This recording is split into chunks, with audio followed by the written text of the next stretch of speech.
BMG's bulk metallic glasses, they are also known as amorphous metals, metallic glasses, or even they have commercial names. These are a new class of metals, and they have very extraordinary properties. They consist of a combination of elements. This might be zirconium and copper. These are metals, but typically metals are always crystalline. When you cool a metal from above the liquidus temperature, and then you cool it, typically they crystallize below the melting temperature. But if you cool them fast enough, you can avoid the crystallization.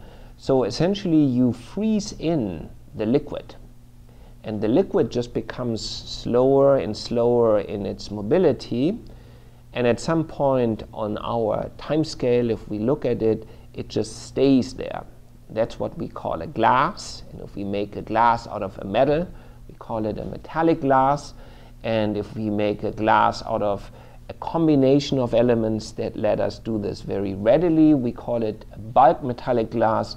This is the first step in making a cell phone case, right? So you take the elements and then you alloy them, and then if you cool them rapidly, you create a bulk metallic glass. So then we use our sheet making method, which is a part of it is rolling, and then the sheet comes out and they look like, you know, this is one example, right? Like this is how they come out, and then you take your sheet and you can do various things. And for the cell phone, what we do is we use blow molding. So we use gas pressure to deform it.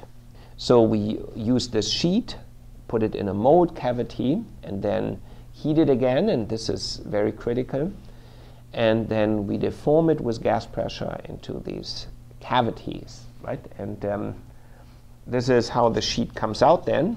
And you do this in air, and you do this at low temperature, right? This is something, some of the alloys you could do at home in your oven. As a consumer, you might not care that much about how it's made, but you're very interested in why would this be interesting to me. As I mentioned before, if you take this metallic glass and scratch it with most other materials, let's say you have a key in your pocket, now your key is not the hardest material, right? So if you scratch it against the metallic glass, then it will no longer scratch. So that's a big benefit, right? We buy a nice cell phone, and the first thing we do is we put this in this plastic container to, you know, keep it safe, right? So you would no longer have to do this. Metallic glasses are very elastic, right? So what we have done is we have shown that you can put buttons in the skin of the phone. This is one step towards like making them waterproof. And I think also as a consumer it's attractive because it's a very green process.